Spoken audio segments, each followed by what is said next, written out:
there are so many reasons why I got into teaching. One of the best things is the light bulb moment. When you see a pupil suddenly understand something, that's really, really special. Every child is so full of potential, and the thing that makes me proudest to be a teacher is seeing them realise what they are capable of. I don't think any other job can give you the same satisfaction. That's why I chose to teach. You could get £26,000 tax-free to train. Search, apply to teach. Selected subjects only, subject to eligibility.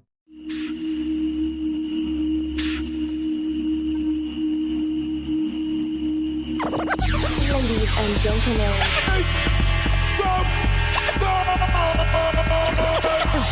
Podcasting since 2005. You were listening to Gamertag Radio with your hosts Godfrey, Pete Rock, Paris, Poster. Come on. Yeah.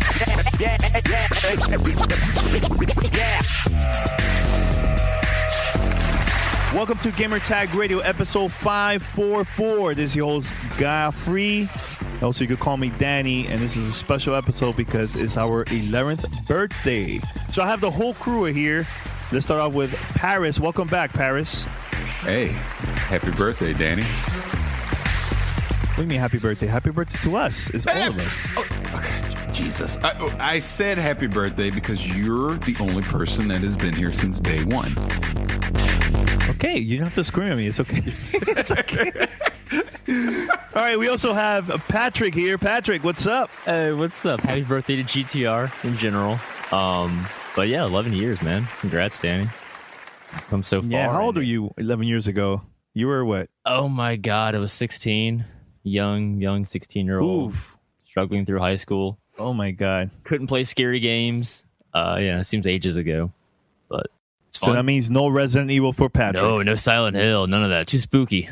Had to wait till I was a full-grown man to enjoy that stuff. But yeah, other than that, doing good. Well, 11 years ago, this person was still around. P-Rock. P, what's going on? Jesus Christ, man. Damn. What's up, man? How you doing? What's up, Pete? What's up?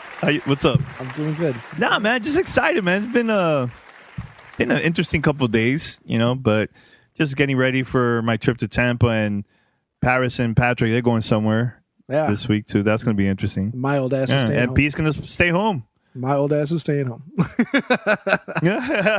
But hold on. We have a special guest. Dun, dun, dun. For this special episode of GTR. Please present yourself. Oh, I have to say hello on my own? Oh, there you go. She's back. Mandy.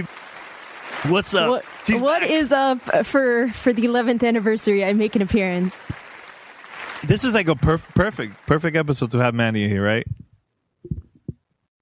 Everybody else is like, no, sure. We want her to go silence. away again. Welcome back, Mandy. Awkward silence. Welcome back. It's good to have you.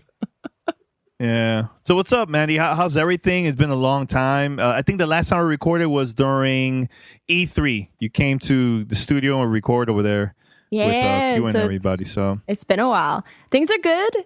It's having fun playing video games. Life. Yay. Yeah. Yay. So what like the game you've been playing lately? Oh man, probably the big one would still be Rocket League, but I have been testing out the Division beta. So that I could be prepared when it launches. Nice. All right, you gotta tell us your feedback later on the show. So, yeah, welcome back, man. I'm excited that Mandy's here now. So, been a long time. So head over to gamertagradio.com. Also, give us a call. 786-273-7GTR. That's 786-273-7GTR. Or email us, fanmail at gamertagradio.com. And also, you can subscribe and find us on Spotify, iTunes, Stitcher, TuneIn Radio. We are everywhere. And, of course, you could go to play.it/gamertag, and you can also find us there. So, Patrick, we've been getting a lot of emails ever since we announced our little contest. So I'm very excited about this, man, because we have a lot of fan mail. Oh, yeah.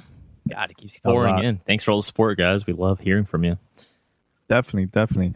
So we're going to start this now, and it's about that time. fan mail. Fanmail at gamertagradio.com. Fan mail. I don't know if Pete did or not. 'cause It's I so couldn't hear low. it. I can't even tell. Okay. Oh, you did? I did. Okay. All right. It's in the recording. You'll hear it. I do it closer to the mic. To make it sound more. Where's like I'm in the blank. Like, is there something else supposed to happen here that I'm missing? It's like the episode of Awkward Silence. Pete Yeah. Yeah. accidentally mutes himself again. Yeah. So who would like to read the first email? And Mandy, you could also join in and answer with us once we read the email. So anybody wants to like to pick a question? All right. This email is from Dan, and he's from New Zealand. Thank you, Dan, for sending us the email. He says, Kia ora. Hope I'm saying that. Kia ora from New Zealand. As always, great show and love the 2-a-week format. Well, thank you. Regarding the abysmal Street Fighter V launch, I got it day one on my PlayStation 4 and returned it a few days later. The lack of content and terrible servers are just not okay in this day and age. Not sure why they decided that all the single-player content at launch only required one round each fight. Barely gives you time to adjust to a new opponent. Just doesn't make any sense to me. I'm interested to hear your review and whether you feel other sites should re-review once the extra content is out like some did for Drive Club and Splatoon. One thing I'm loving but don't really hear much talk about is about the addition of 360 backwards compatible games coming free with Xbox One games.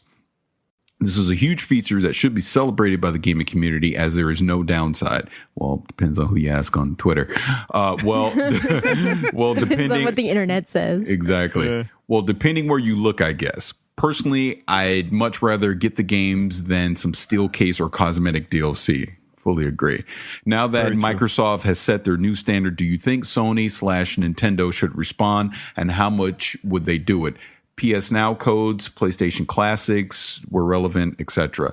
Nintendo is an easier solution due to their wealth of already available content, but not sure they would bother since they seem to always do their own thing. Last thing, any predictions for the Microsoft Spring Showcase, which is actually today on the 25th? Gears 4 information, PC streaming to Xbox One, Cortana, etc. Thanks, guys. Dan. Division Day 1, Pete, you suck. Sent by iPhone 6. He didn't say Pete, you suck. Was that last part really in there? He didn't say Pete, you suck. No, I added the Pete, you suck, because you do. But there you go. All right. He's just mad. So let's start with the Street Fighter launch, because I know we talked about it in the last episode, but Patrick, it's been a couple of days now. Yes, it has. Your thoughts about this, because is it a lack of content? You think so? Yeah. I mean, we know about the servers and everything. We talked about that part. There's a huge lack of content. Because at this point, if you don't already have all your buddies to play with locally, you don't really have a complete game. Because I've literally just checked before we record, just like last week. Servers still down.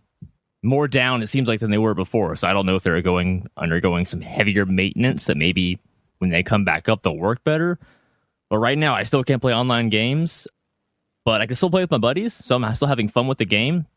I do agree with Dan's point that the new single player is kind of strange. Like he said, it's as opposed to traditional format where it's like an arcade style of beat all the other fighters, get the best high score and win. Now it's just like anywhere between 2 to 4 like rival matches, one round only. No fight, no timer. It's very strange and different if you're not expecting it. So yeah, like if you just picked it up and you had no idea all these issues were there, you'd be pissed, rightly so. I still am. Like I still want to play with people online. I really have no idea what it's even like. Haven't been able to play really one match at all. But, I'm hanging in there because I'm a Capcom fan. And I really hope that this is going to get fixed really soon. But here we are a week later and it's still not working. This is a really big problem. This is supposed to be a big launch for Capcom. I'll tell you this, Patrick, by next episode, hopefully, I hope you could release a review. Yeah, about this. pretty much we'll review it by next episode, because at this point, I've given them as much time as they really can be allowed, because people need to know if this is worth picking up or not, because people are, have been hitting us up about that. That's true. 360 games now on Xbox One that comes out for free every time you pre-order an Xbox One game. Your thoughts about that? Anybody can jump in. It's a great incentive. I mean, it's similar to what they're doing on the Windows 10 side as well. I mean, like he said, instead of giving me some silly steelbook or some cosmetic DLC or just something I'm going to throw on my shelf and then just watch it collect dust, this is something tangible that you can actually use by giving you an older game for free. So why not? Like, there's that whole Red Dead Redemption fiasco that happened a couple weeks ago on the Xbox One. Imagine if Red Dead Redemption 2 actually does come out this holiday and they're like, hey, we'll give you the original one for free. That's an incentive to go pick it up on the Xbox One versus getting it on the PlayStation 4. So, yeah, why not? Yeah. And do you think Sony will make this move too in the future, or Nintendo? I hope Nintendo makes it because they have a lot of classics. Nope, on both. They won't either on both. Look, Mandy, you wait your turn. It's been... I'm finally back. I can interrupt you all I want. No, let me say this real quick, and then please jump in. I don't think Sony's going to do it simply because of PlayStation Now, and it's something that they charge for, so I don't see them necessarily giving away anything like that. And Nintendo makes money on their old games, so they're not going to give them away either. Okay. Well, and I just feel like both Sony and Nintendo, by nature of being around so much longer than Microsoft in terms of like the console gaming space, they just have much deeper archives to pull from, and they have a wider range of games that they can make more profit on by, putting out like the HD re-release, remastered, whatever. I mean, I've probably bought like 5 or 6 of those for my PlayStation. And for me, I'm like, oh, here's this game from, 20 years ago. I remember playing this. I want to play it on my PS4. And there's like, to me, at least, because I think we discussed in the past, like PS Now is still kind of an iffy value. Like, I'm more than okay with going and buying, a $30 or $40 version of those games. So that's something that Microsoft doesn't have as much power to do right now because their archives just aren't as deep. They haven't been around as long. All right. And I believe we have another email. Oh, trust me, we got plenty of email this week. Going to go with the one from Juan Sucre. I had to go with the Spanish accent there. Sending in a big hello from New York, New York. I've become a huge fan. I've been listening to you guys for a little over a year now. So I have more or less 2 questions to ask regarding Mass Effect Andromeda. However, because of the lack of any hard information, I think they both tie into each other. First, I wanted to get your guys' opinions on what seems, or ladies and gentlemen, opinions on what seems to be the second high-profile staff departure of this project, which would be lead writer Chris Schlurf, and I hope I'm not butchering that, who has now gone on to work in the same capacity for Bungie at Destiny. Hopefully this comes as good news for any kind of saving grace for that franchise, but we'll see what happens. The first one, to my knowledge, was Chris Wynn, Senior Development Director for that project, and he's not exactly certain on what Schlurf's departure should or could not convey.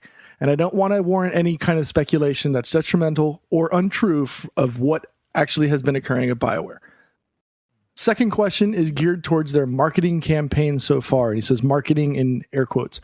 I don't know if it's me just taking this personally, but I have to have these very vague small tidbits of information seeping through every now and then has been leaving me frustrated as a fan. I don't know if I'm alone on this, but the developers' tweets on the project and lack of any viable information regarding the game is to me a little bit unnecessary. It's almost as if they keep dangling a bone to a dog and have been doing it for quite some time now. I'd rather they adopt a model like Bethesda concerning Fallout 4 and not torture fans for over 2 years with these little teases. Wanted to get your guys' and girls' opinion regarding that. That's it for now. Oof. Much love, Juan. Well, I may or may not have had dinner with someone that may or may not have told me that they think Mass Effect Andromeda is a hot mess and it's going to get delayed out of holiday 2016. Ooh, scandals. I wouldn't be surprised. I actually expect stuff to be delayed now.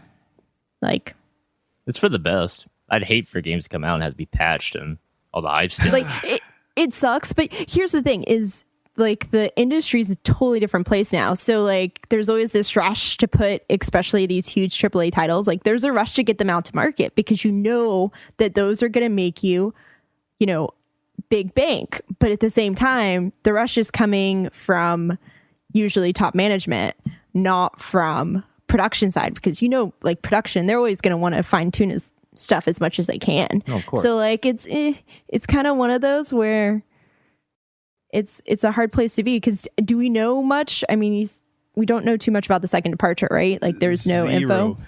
So it's and it's the gaming industry and it's competitive. A lot of people, like, opportunities come all the time to go someplace else and to get paid more to have a better title or whatever. So it's kind of hard to be like, maybe it's the game. Maybe it's just these guys saw something better somewhere else. Well, I don't see that, Paris, because if, let's say the game is trash, let's just say, why would EA have this event open to the public for E3? I don't because they're gonna have that game available hopefully at the event. I don't disagree with you. You were talking about he's talking about at E3 EA's doing their own separate event this year. Oh no, I was gonna say which BioWare studio is this? I think good question. I think it's Edmonton? Montreal. I think it's Montreal. Okay. I could be wrong, though. I could be wrong. But to answer your question, Danny, I don't disagree with what you're saying. Because trust me, when I heard this, I was like, oh, I was shocked, right? But this unnamed person did make this question to me. Why haven't we seen an ounce of gameplay and it's probably 9 months away from release? What does that say? How many games do we see do that, though? Like how many... I mean, like to use the Fallout 4 example here, Fallout 4 is an exception. Yes, it is. It like the whole structure of these games is they spend time for 3 or 4 years in development, and at least 2 of those years leading up to launch are like planned into the marketing. Like people, that's the point, is that you get those little tidbits for 2 years, and as you get closer and closer to when it launches, you get juicier bits of info. So, I mean, I'm confident. I don't know.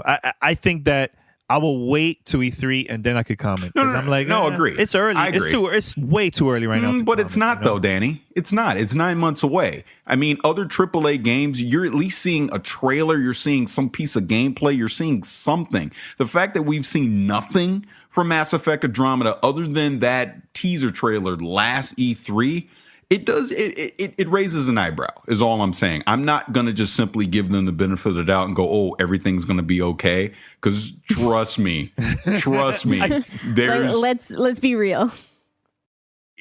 If the game got delayed, I'm not going to be shocked because we've seen nothing of it. So hey, look, if it gets delayed and it's going to make the game even better, then hey, go for it. No, it's fine. There's plenty of games coming out holiday 2016. Oh God, we don't need another AAA RPG on top of that. Even if it would be awesome. It would be awesome, but yeah. I mean, but ask yourself this question though. Ask yourself this question. I'm just being devil's advocate at this point. If Mass Effect did fall out of holiday 2016, what does EA have in the holiday? They have Battlefield 5, yes. Yeah. But then that's it. You don't think that's enough? Timefall? Battlefield. They wouldn't put that against each other. They're not going to put They're not going to put Battlefield in that November time frame to go up against Call of Duty. They'd get slaughtered. Mass Effect stands out enough on its own that you could put it in that window and it's going to sell just fine. But yeah, I'm just playing devil advocate. Trust me, I want the damn game to come out this year because I want to play it. But hey, it is EA and they've been very secretive on it, so it does make you wonder. All right. Well, just in case. Welcome to Play It, a new podcast network featuring radio and TV personalities talking business, sports, tech, entertainment, and more. Play it at play.it. This is Gamertag Radio. Voicemail 786-2737-GTR. All right, next question, guys. Anyone? What about one of the Spotify ones? Because there was somebody that mentioned they specifically found us through Spotify. We could bring that up. Yeah, you could talk about that. Actually, I have a coworker that actually found me on Spotify, so shout out to you. Thank you for listening. But don't do it at work because you're wasting my network. You're blasting my network bandwidth on it. Okay. All right, so this one is from Joe. I'm not even going to try because I am definitely going to butcher your last name. What's up, guys? Joe, 23 here, listening from Milwaukee, Wisconsin. God, it's got to be cold up there. First off, I want to let you know that I stumbled on your podcast while browsing the new Spotify shows feature last month, and I'm so glad I did. Already a huge fan. I work for FedEx and love listening to you guys during my workday and on my commute to and from.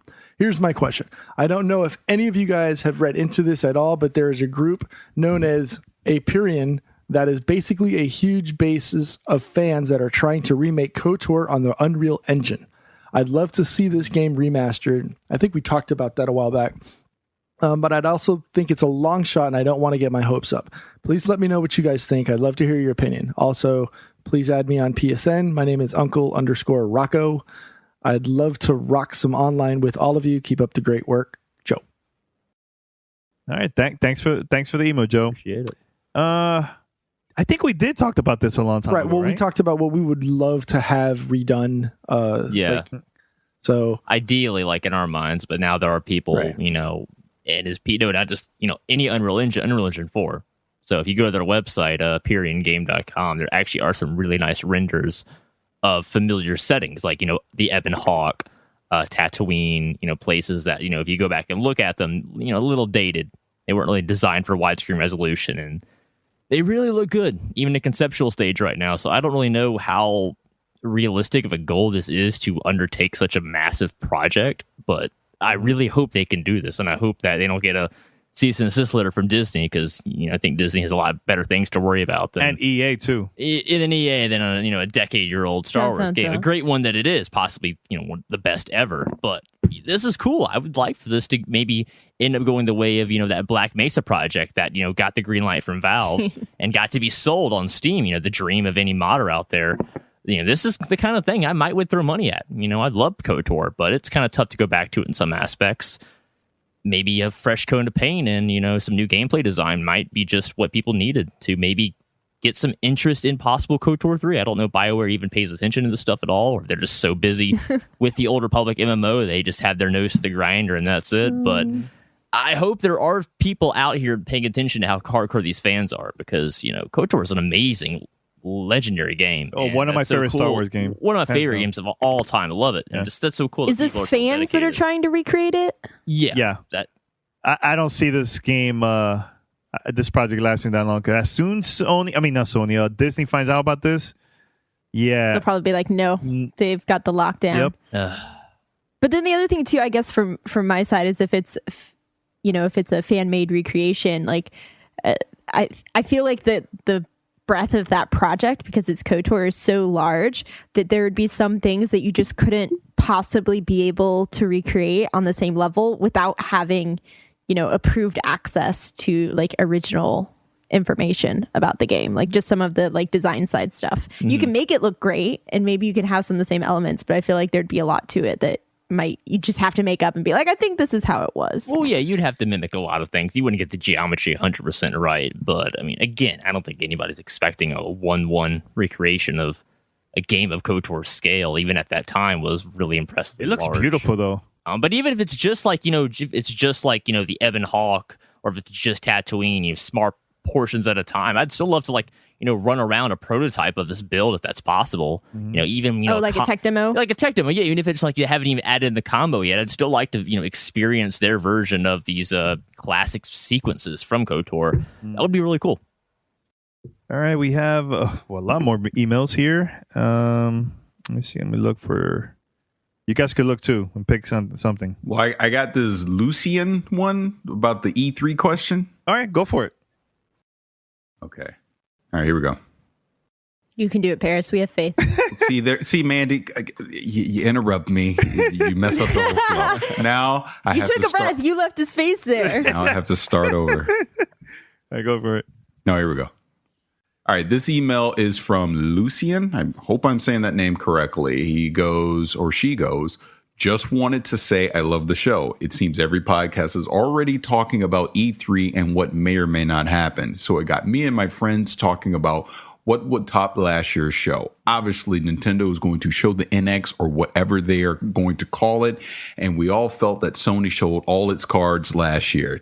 Nope. So we will probably just get updates and release dates from what they've showed last year, leaving Microsoft to show something amazing to try and take this E3. The consensus from most of my friends is that we will get a revised Xbox One and a Gears release date, but I was thinking bigger.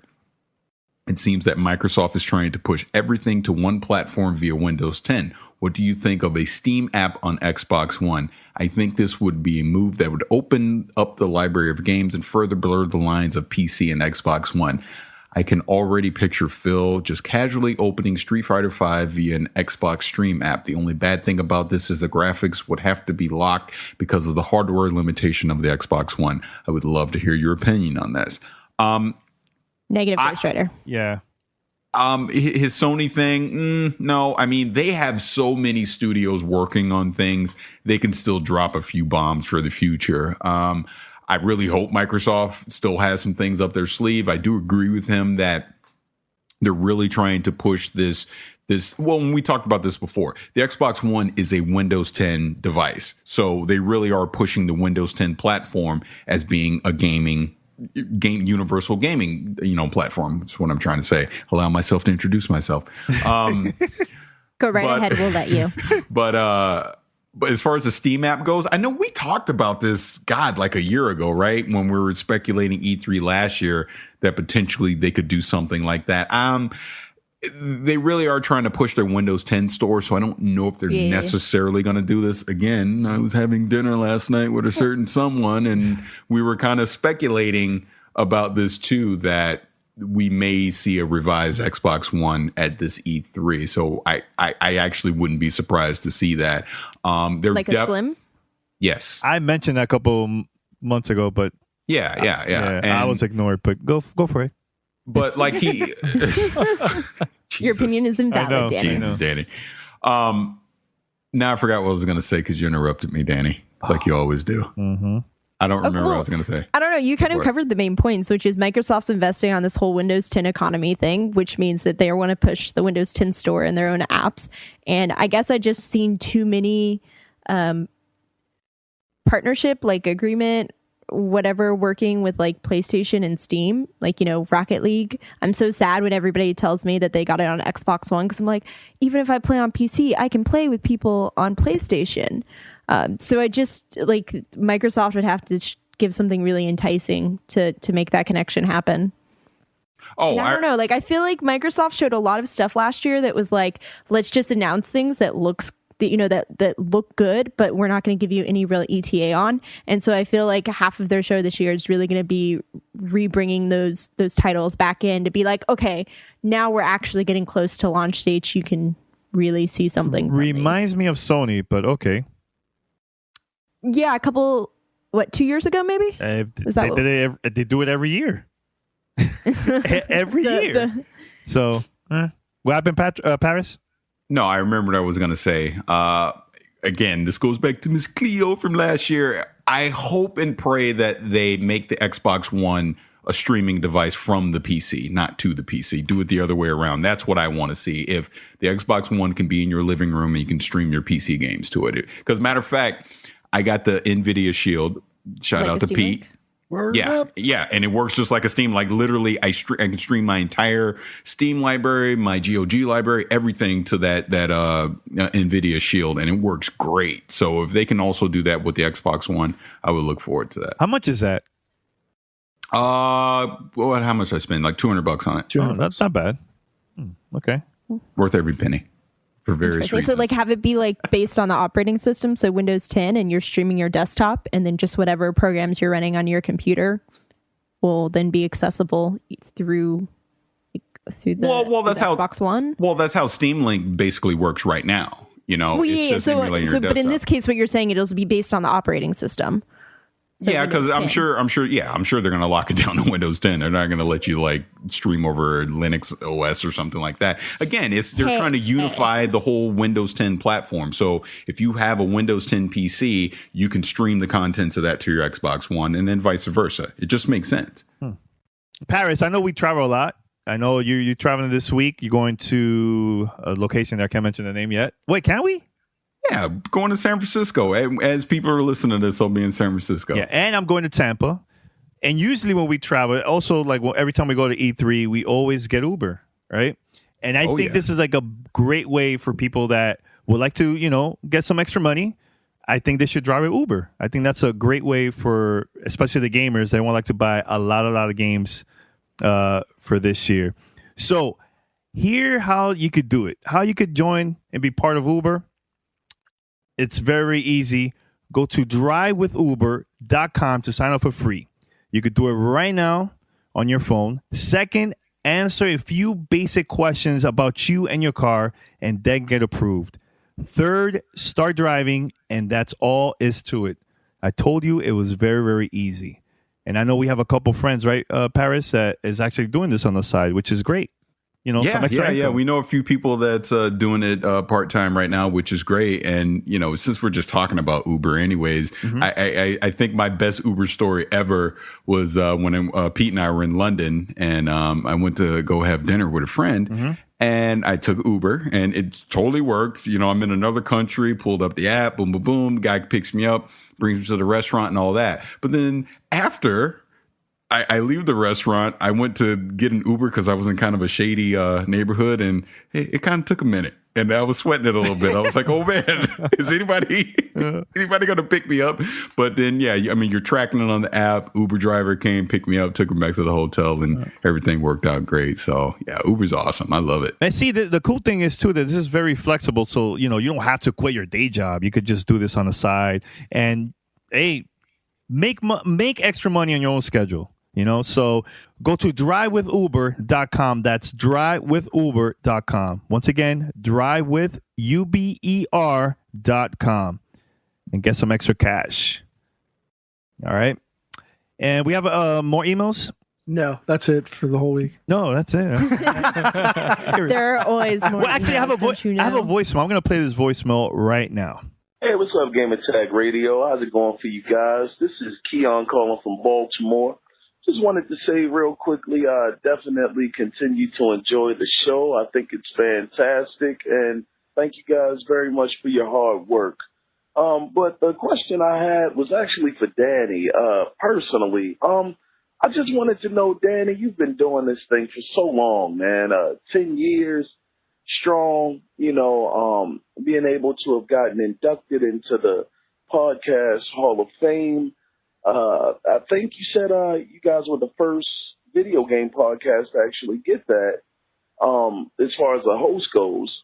And also being a person that's interviewed so many people in the industry, been working in this industry for so long, how do you stay motivated to continue to do the show, to continue to come up with different content, continue to really stay relevant? Because 10 years is a very long time, and I know that a lot of times people get tired of something after so long. I mean, Jordan retired eventually, you know, even though he had so many different achievements. But I just wanted to know, how do you stay motivated, and how much longer do you think you will continue to do the podcast? Once again, thank all of you guys for all of your hard work. That's Paris, Pete Rock, and Patrick, there you go. But I appreciate it, y'all. Y'all take care. Bye-bye. All right. So his question is about, you know, we've been doing this now for 11 years. How we get motivated every single week, especially now that we're doing 2 episodes every week. And honestly, to tell you the truth, I think, my opinion, you know, I've been doing this the longest. I think that having a great team with you, telling you which parts are doing bad and good, and giving you feedback, and we always motivate each other, you know. And it is very, very exciting to me, you know, to record this GTR every week with Pete, Paris, and Patrick, and then now Mandy here, you know, for today. But even when Mandy was around, like it was fun. You know, it's still fun, and I'm having a blast, and I feel like I'm like the same kid from 11 plus years ago. You know, how I started, and I'm still having fun. Were you actually a kid then, though? No, but I'm saying, well, I could even go way more, you know, back, you know, when I used to record back in 2001. So I was like in my early, mid-20s or so.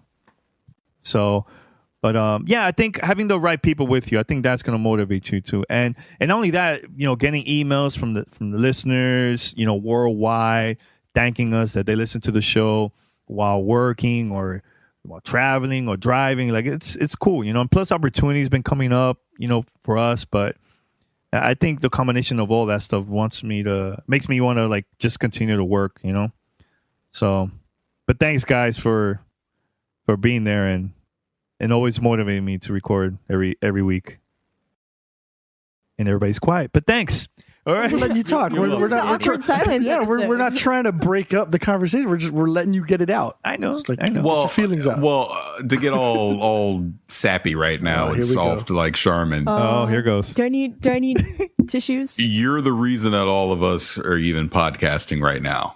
You know, over these 11 years, you know, you've motivated all of us to get into this and do it. And you know, and I've told you this a million times, but the fact that even you and I now do a podcast together is still amazing to me. You know, Yeah. So take pride in that, a-hole, because you're the OG when it comes to this stuff. You know what was like the special moment, my highlight was getting together in that studio, at CBS radio studio over there in LA during E3, all of us together. You know, it was like a dream come true to me.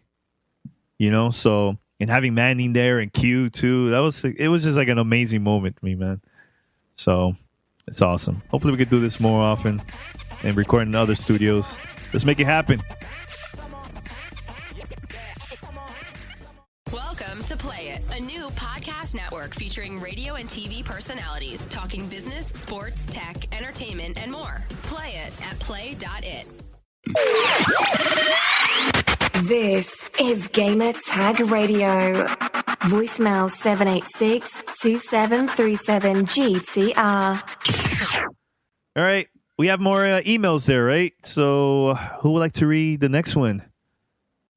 Let me know.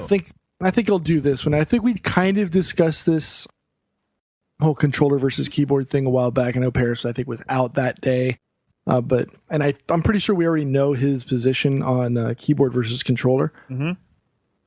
But this one comes from Jules Bashirs. This is Jules from Louisiana. I'm a fairly new listener. I went back to a lot of the older podcasts after I started listening about a month ago. He actually sent this in February 18th. This is in reference to the fan mail from last week about controller versus keyboard. I actually paused the show to send this letter. Let me first say, I completely loved the Xbox 360 and one controller. Then I purchased the Steam controller. I've honestly turned my Xbox on once to actually play games since getting the Steam controller for Christmas. Mm-hmm. As someone like Danny that sucks with mouse and keyboard, as I had not played it since Counter-Strike 1.5, I figured I'd give the Steam controller a shot. I'll admit there is a learning curve. However, once it's overcome, I've found it to be nearly perfect in any game I play, including CSGO. I'd be interested to see that in action. Don't get me wrong, it took some tweaking of motion control sensitivity of the trackpad, but going from not playing on PC hardcore in years, having not played Counter-Strike since early 2000s, I'm easily in the top of the lobby I'm playing it. I'm by no means a pro, but as of today, I stand by this statement. I'll go toe-to-toe with any player of like skill level with a Steam controller. I'm currently a silver on that and plays other silver 1s and 2s, sometimes a random level 3. All that said, I respect your opinions and love your podcast. I do, however, think you're sleeping on the Steam controller and its possibilities. I expected to get owned, and I did, but this is no longer the case. So I agree with the Xbox controller. You won't stand a chance. The Steam controller is the missing link. Love to hear your thoughts, and have any of you really put in the time with the Steam controller to see what it's capable of?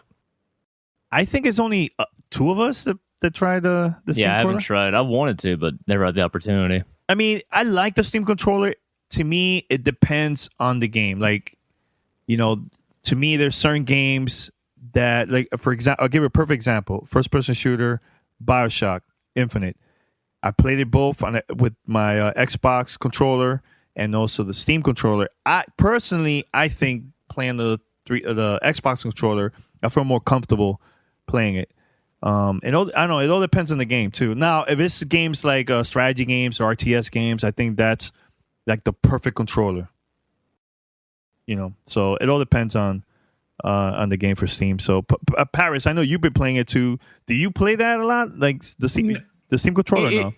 It's basically like you're saying. It really comes down to the game and just your tolerance for the learning curve, because there is going to be a steep learning curve when it comes to the Steam controller. I've been messing around with Civ 5, Civilization 5 with it, and just from when they first announced the thing, my dream was to be able to play Civilization sitting in my living room. And I'm now able to do that because of the Steam controller. But it does take a hot minute to learn how to actually use it and customize it. And I know the community is contributing to, putting out actual, what's the word I'm looking for?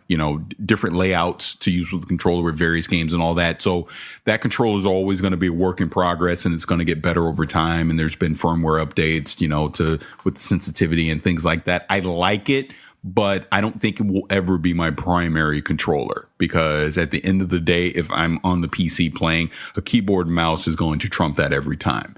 And if I'm playing like a first-person shooter or something, not a first-person shooter, I'm playing like an adventure game or something where I want to use a controller, I'm probably still going to lean towards using something like an Xbox One controller. But something like an RTS or whatever, like I said, something like Civ 5, I think is perfect. But if I'm trying to win in multiplayer, I'm not using that controller. Oh, hell no. You know what I mean? Yeah, it needs to be something that's you're in a relaxed environment and you don't have the pressure for the whole quick twitch, response right away. Can it get there? Yes. It's not there yet, though. Like I said, it's still going to take time, as the community collaborates to figure out exactly how to use that controller. But I like that Valve at least made the effort to try and do something different, because I think we do need to evolve the handheld controller. So this is a step in the right direction. Totally agree. Like I played Firewatch and also Layers of Fear with the Steam controller.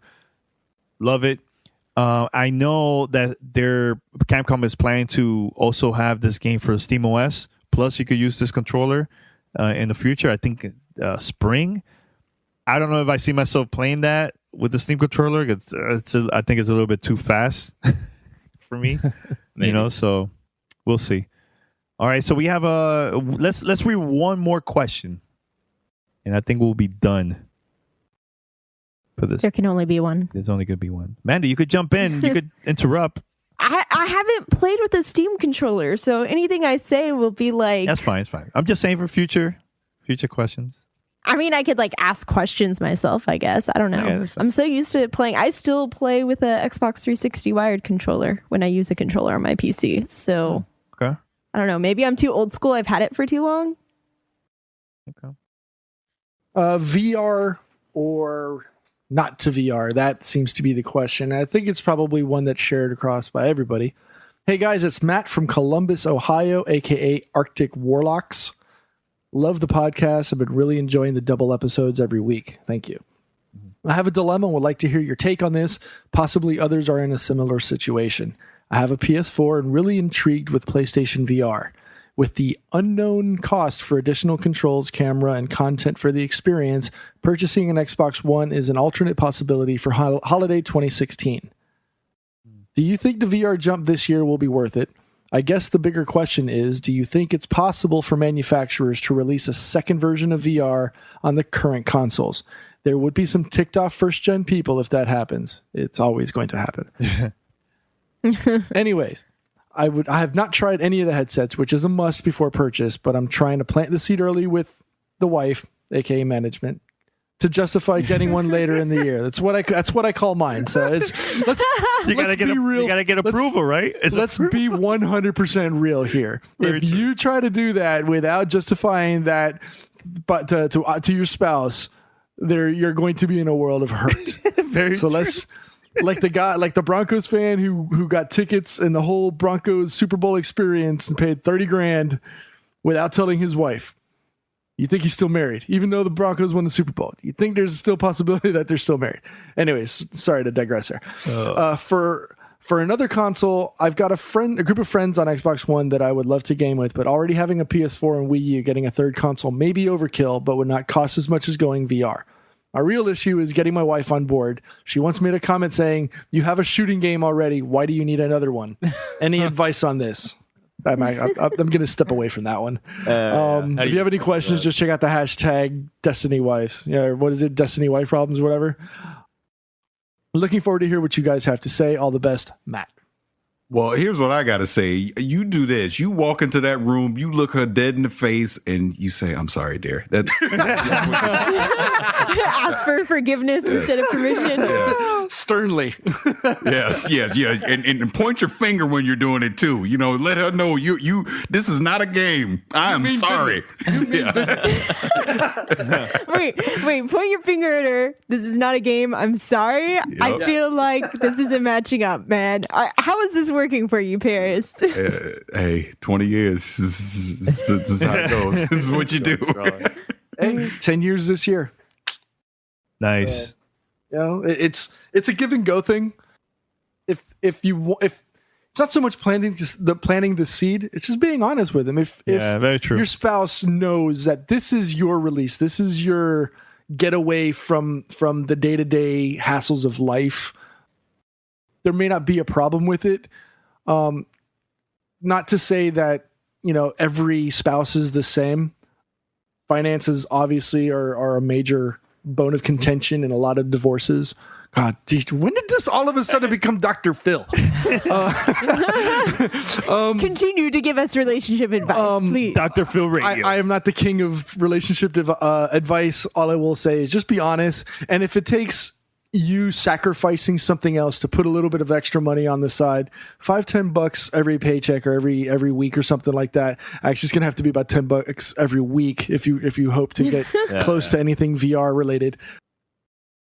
But yeah, just $5-10, the cost of a pack of smokes. Quit smoking, buy VR. There's an opportunity for you. As far as tagline, quit smoking, buy VR. That's like such an excellent sales pitch. You can smoke in VR. You don't have to quit smoking, buy VR. Hey. As far as VR itself, and I think I responded to somebody on Twitter earlier today about this same question. I think it's still too new, and I don't see myself getting into the VR space until it goes sub $400. Totally if that agree. ever happens, I don't think I'll ever be in. If that's the case, I'll maintain my position on the sideline as a spectator. As far as is it worth it, or is there anything out there? I mean, what is it? Eve Valkyrie for PlayStation, or I'm sorry, Oculus Rift. Yeah, I guess I want to see more practical application of the VR tech with games before I could be dragged into this kind of investment. Because he's right. He could go buy an Xbox One for less than it'll probably cost him to buy a VR set. Yeah, the divorce cost won't be as expensive. I mean, that's the hard thing is look at it and what are you going to get out of it? Do you feel like you're going to get more enjoyment from having the VR headset than you will from having, the Xbox One and then buying games from it? I don't know. Maybe that's the way you should, put it to the wife. Be like, yo, I'll be so much nicer all the time because I've been playing Xbox One or VR, I guess, if that's what you want. I mean, the technology looks cool and all, but I'm waiting for that one game that's going to change my mind. Okay, let me just go buy this. Right now, I haven't seen anything. So far, it looks like demos. It looks gimmicky. It looks very gimmicky. Yeah, of course. And I hate saying that. I wouldn't call it gimmicky, but I could see what you guys are saying. There isn't something special to make you go man, I can't experience this with a controller on a 2D screen. It has to be played in VR. And I haven't seen maybe that gimmicky's yet.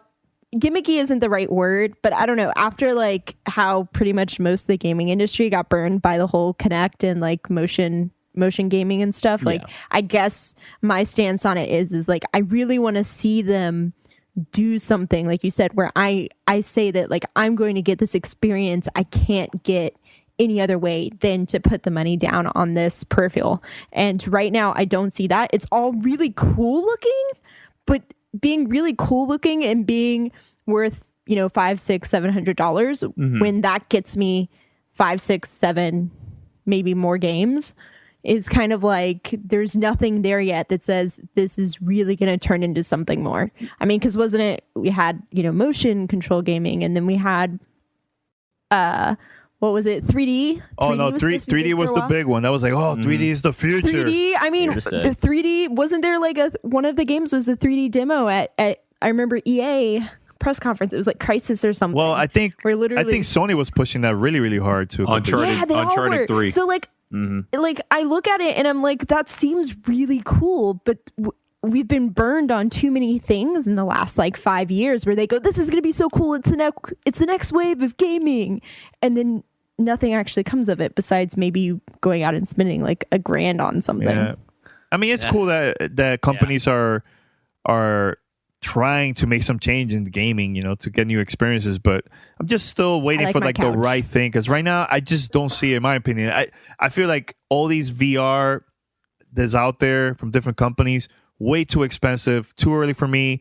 Maybe in the future, but right now for this year, I am not buying that at all. I would say wait at least for the second edition, because if you're still going to be paying $600, $800 next year, like you would pay this year, you want to make sure that they've got all the bugs removed. That's upgrading my graphics. So it's like, leave the early investing to the people who don't even blink an eye at dropping $1,000 on stuff like that. If you are that level of tech enthusiast where like that's not any significant amount of money to you, yeah, that's great. Dive in. Please let us know your feedback. Mm-hmm. But for the majority of people out there, even the hardcore gamers, I would recommend just like waiting, as Pete said. You probably won't get it to $400 levels anytime soon, but like if you're willing to pay that $600 for the Oculus, at least let people try it that can afford to take that $600 loss. Don't take the $600 loss yourself unless you're 100% sure this is what you want.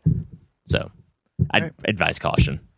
All right, so I think we're going to wrap it up. Mandy, I just want to say thanks. Welcome. It's been a while since we recorded, and hopefully we could get together and record again during E3. That'll be awesome. Fingers crossed. Fingers crossed. That'd be great. That'll be awesome. Paris and Patrick, I hope you guys have fun over there in San Francisco. We will. Field trip. So much stuff to do all day. I'm ready. Try to get drunk. It's all good. Drink. I don't think that's going to happen. Okay. Wow. All right. Oh, I'm just saying. And Pete, have fun at home. You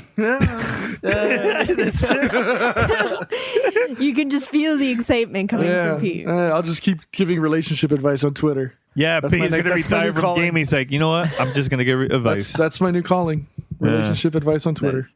Yeah. By the way, we have to get together and play Plants vs. Zombies. I would love to play with you guys online. Rocket League.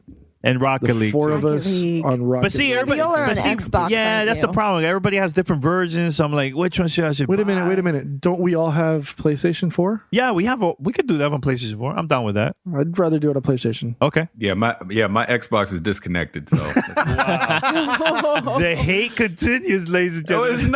it's not. I legit, my Xbox One is currently disconnected right now, and I don't know when I'm reconnecting it. Is that one game, ladies and gentlemen? When Gears 4 comes out. Nah. Is that the next one? You got to show him something that's going to change his mind completely at E3 probably. Well, no. But I mean, like, he just said he doesn't know when he's going to reconnect it. He didn't say you have to stay connected. You can connect it, play the game, finish, take it back apart. Mandy, Gears is November. I don't know if Paris is going to wait for that long. But you know what? That's what I'm saying. Like, what is I absolutely have to play on Xbox between now and the holidays. Well, that's the thing. Let me answer this real quick, because I had people on, because I haven't been on, a lot of the episodes recently. Actually, I should address that too. But someone was asking me on Twitter that, about this whole Windows 10 thing, because I had said on Twitter, I was like, you know what? If Microsoft really goes down this road of all their first party titles wind up on Windows 10, what's my incentive to play anything on the Xbox One? And I will reiterate that right now, since I have a high-end PC, and I know this is not for everyone, because people that have zero interest in PC gaming, the Xbox One comes in as a nice mid-range Windows 10 device, right? But if I can play, Gears 4 and Crackdown 3 and all that on Windows 10 on my PC, why wouldn't I? So again, all my third-party games I play on the PC or I play on a PlayStation 4. I don't play them on the Xbox One. So unless I'm playing an exclusive title that's only on the Xbox One that I just gotta have, where's my incentive? And that's all I'm saying. And this isn't I hate Xbox or anything like that. Truth be told, the only reason I have my Xbox One disconnected right now is because I put the NVIDIA Shield in its place, and I'm going to put the Xbox One in my office. So I'm going to reconnect it eventually. But it does ask the legit question, with it sitting right next to my PC, which one am I going to turn on? I'm going to turn on my PC, before I turn on an Xbox One, unless there is a game that is on the console only that I just have to have. And if Microsoft's strategy right now is to put their biggest games also on Windows 10 on the PC, I've lost all that incentive. But that's me. I'm not the norm in that case. The average gamer could care less about PC gaming. They're not going to have a high-end PC. So, of course, they'll pick it up on the Xbox One. So I just want to clarify that before all the hate mail comes in. And I'll say this, too. The reason I haven't been on the podcast a lot the last few weeks, I actually just got a new job. It's all confirmed and all that kind of stuff. So I've just been very busy doing all that kind of stuff. And it's probably here in the next few months, I won't be on as much as I usually have been in the past couple of years. So good. That way people don't have to ask. All right. Ladies and gentlemen, celebrate. Because, this is a big move for Paris. Paris, congrats, man. No, thanks. I'm very excited about it. I'm doing grown-up work now. It's great. And you know what that You're a real adult. And you know what that means, Pete, right? That means we could just talk smack when he's not around. What? That's going to be awesome. No, You we're don't going to do do that that already? anyways. Yeah, That's we why I could, said. but, As soon but as now he we said, have more. We could say more that's why now. As soon as he said, he's not going to be on as much, I'm like, good. Awesome, man. Well, head over to gamertagradio.com or play.it/gamertag. You can listen to the past episodes over there and share with your friends. Subscribe to iTunes, Spotify, TuneIn Radio, Stitcher. You can find us there. Give us a call, 786-273-7GTR. That's 786-273-7GTR. Or email us, fanmail@gamertagradio.com. Patrick, we're going to pick some of the emails that we read for this week, and we're going to give away the codes. Oh, yeah. Yeah. A copy of Cobalt coming your way. All right. So congratulations. We only have like a couple. Not everybody's getting a code, but we're randomly going to pick from the ones that we randomly pick read. you guys, and we'll let you notify you. Yeah. That you've So won. congrats. And that's about it. Until next time, we're out. Mandy, once again, thanks for joining us. Thanks for letting me hang out with you guys for an hour. Anytime. Thanks for any time. You are man. We welcome miss you. anytime. I'm just going to randomly start showing up. Like, guess who's Yeah, here just this join the week? call in progress, and you'll just spontaneous Mandy. I'm just going to like jump in like, what's up, guys? And one more thing, Mandy, thank you for not eating cookies while we're recording. All right. Until next week, we out. Peace. See you. Latest. You're listening to Gamertag Radio. Be sure to like us on Facebook. Follow us on Twitter. Thanks for listening. Tune in next week.